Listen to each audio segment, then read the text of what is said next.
Jean-Paul Sartre, architect of existentialism. Jean-Paul Sartre, a name synonymous with existentialism, a philosophy born from the ashes of war, a philosophy that throws humanity into a world devoid of inherent meaning. Sartre, the playwright, the novelist, the philosopher, dared to stare into the abyss of existence. He dared us to confront the absurdity of it all. Sartre's existentialism was not for the faint of heart. It offered no comforting illusions, no divine purpose, only the crushing weight of freedom, the terrifying responsibility of forging our own meaning in a meaningless universe. Sartre believed we are condemned to be free, condemned to make choices, choices that define us, choices that create our essence. There are no excuses, no external authorities. We are alone, utterly and terrifyingly alone. In a world stripped bare of preordained meaning, we face the anguish of our own existence, the anguish of our freedom, the anguish of knowing that we are the authors of our own damnation.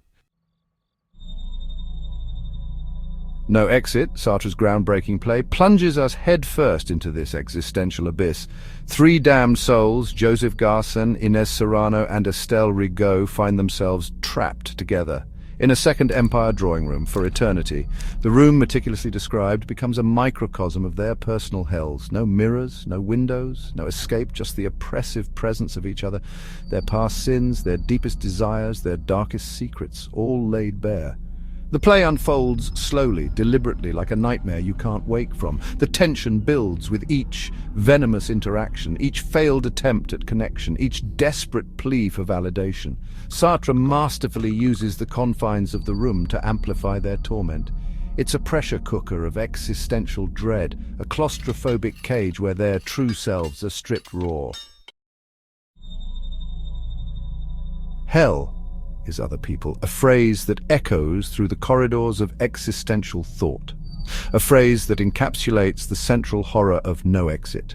These three individuals are condemned to spend eternity together, forced to confront their own reflections in the eyes of the others. Their attempts at genuine connection are met with suspicion, manipulation, and cruelty. Estelle, desperate for male attention, finds only Garcin's indifference and Inez's piercing gaze. Garcin, seeking validation for his cowardice, finds only Estelle's shallow desires and Inez's brutal honesty.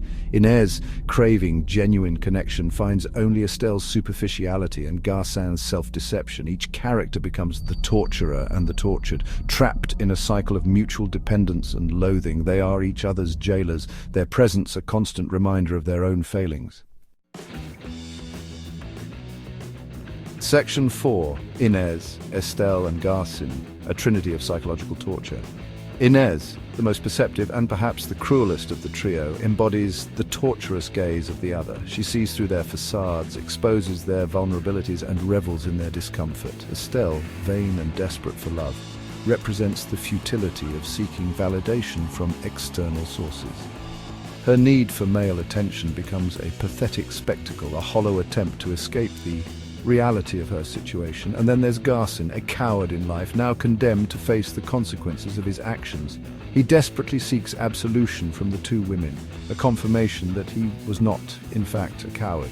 His pleas fall on deaf ears. Sartre masterfully dissects their psyches, peeling back layers of self-deception to reveal the raw, pulsating core of their being. Their flaws are magnified, their insecurities exposed, their humanity laid bare. Section 5. The Second Empire Drawing Room, a Cage of Consciousness. The setting of No Exit is not merely incidental, it's an integral part of the play's power.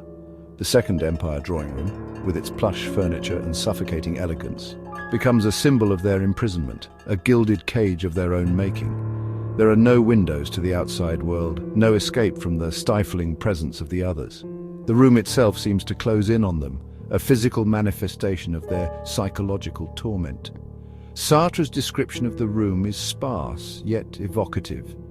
He allows our imaginations to fill in the blanks, to experience the suffocating atmosphere, to feel the weight of their confinement. The room becomes a character in itself, a silent observer to their descent into madness, a constant reminder that there is no exit, no escape from themselves, no escape from each other. Section 6. Enduring Legacy. No Exit's influence on art and the macabre. No Exit is more than just a play. It's a philosophical statement, a chilling exploration of the human condition. It's a work that has seeped into our collective consciousness, influencing generations of artists, writers, and filmmakers.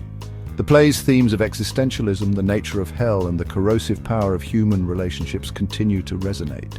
Its influence can be seen in everything, from the psychological thrillers of Hitchcock to the dystopian nightmares of Black Mirror. No Exit is a stark reminder that we are all trapped. Trapped in our own minds, trapped by the expectations of others, trapped by the choices we make. And sometimes the most terrifying hell is the one we create for ourselves.